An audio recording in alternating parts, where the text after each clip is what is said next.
안녕하세요. 오승법률사무소 권희진 변호사입니다. 오늘은 여러분들과 함께 챗 GPT를 활용해서 고소장을 작성을 해보려고 해요. 사실 제가 고소장을 작성할 때는 챗 GPT를 활용하지는 않아요. 하지만 혹시 변호사의 도움을 받지 못하는 분들을 위해서 챗 GPT로 고소장 작성이 실제로 가능한지 여러분들과 함께 시도를 해보고자 합니다. 처음 해보는 것이기 때문에 고소장 완성도가 어느 정도까지 나올지 저도 잘 모르거든요. 그럼 한번 시작을 해볼까요?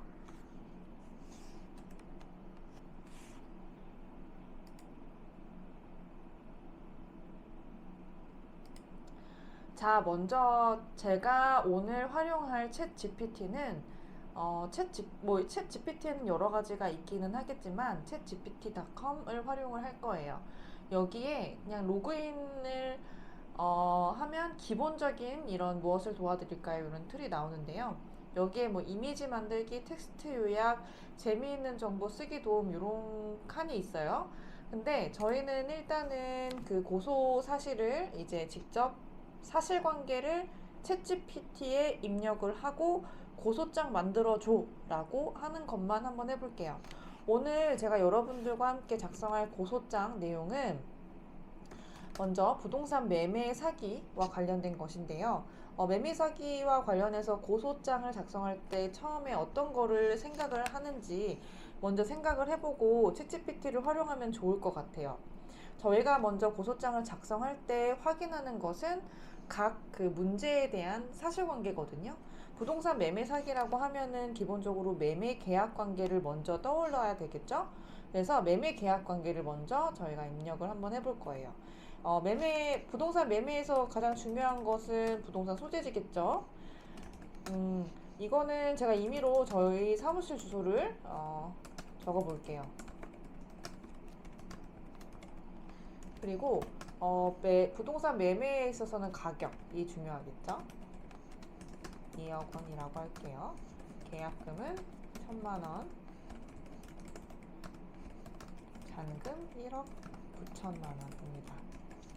그리고 계약 일자도 확인을 해야 해요. 그래서 이것도 챗GPT에 기재를 해두고요. 잔금 지급일은 11월 22일이라고 하겠습니다.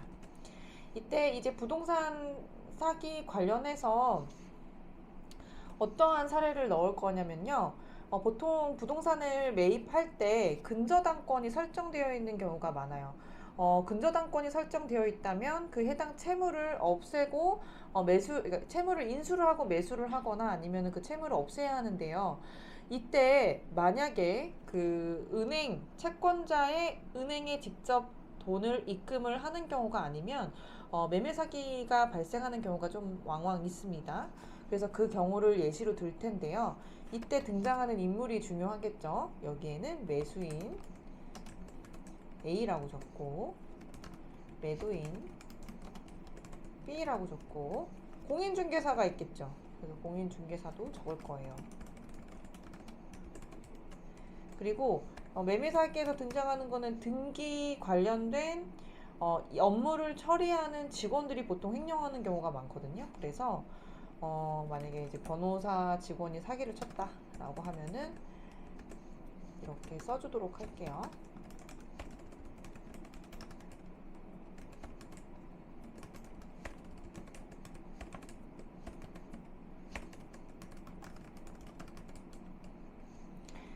사실은 챗GPT 입력할 때 가장 중요한 것은 사실관계를 정확하게 약 요소별로 입력을 하는 거라고 생각이 돼요. 그래서 위와 같이 이제 사실관계를 쭉 그 요소별로 이렇게 검색어처럼 입력을 했어요. 그리고 나서 이제 그 피해 사실을 조금 언급을 해보려고 합니다. 예를 들면 A가 위 부동산을 B로부터 매입하려고 C의 중개를 통해 계약을 체결하고 잔금을 전부 입금하였습니다.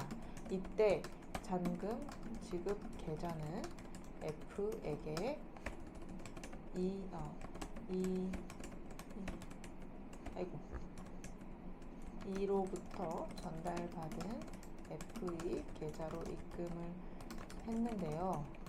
이때 매수인은 FE 계좌가 은행이 가상 계좌로 오인해서 돈을 입금하게 되었고, 나중에 확인을 해보니 F가 횡령을 해서 등기가 근저당권이 말소가 되지 않고 소유권 이전 등기도 되지 않았음을 확인하게 되었습니다. 이때 피해를 입은 A가 수사기관에 제출할 고소장 사본은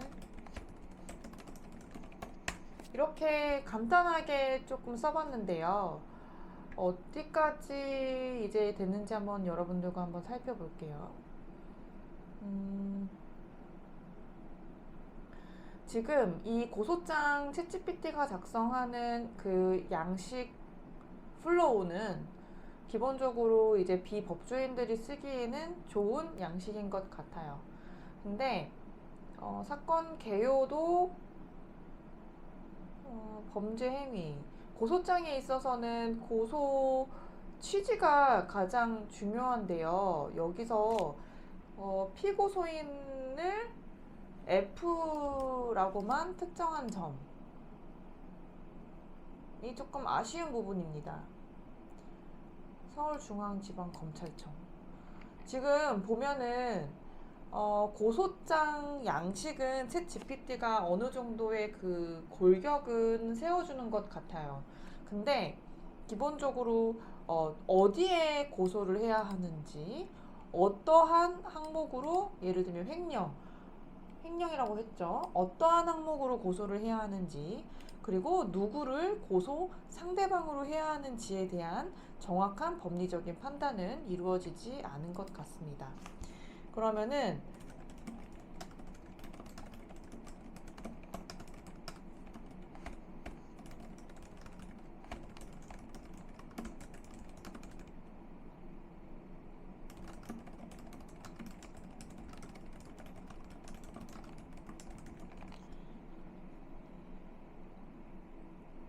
다시 한번 이제 요청을 해봤는데요. 지금 다시 이제 고소의 상대방을 정확하게 특정해 달라고 얘기를 하니까 공범 또는 관련자라고 해가지고 변호사까지 포함을 시켰네요.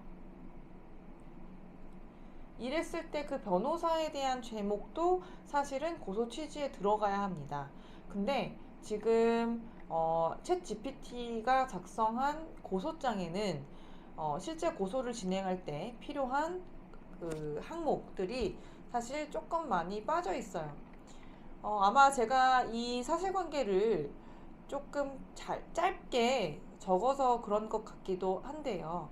기본적으로 만약에 너무 구체적으로 쓴다고 하면은 사실 그냥 쓰는 게 더 낫겠죠?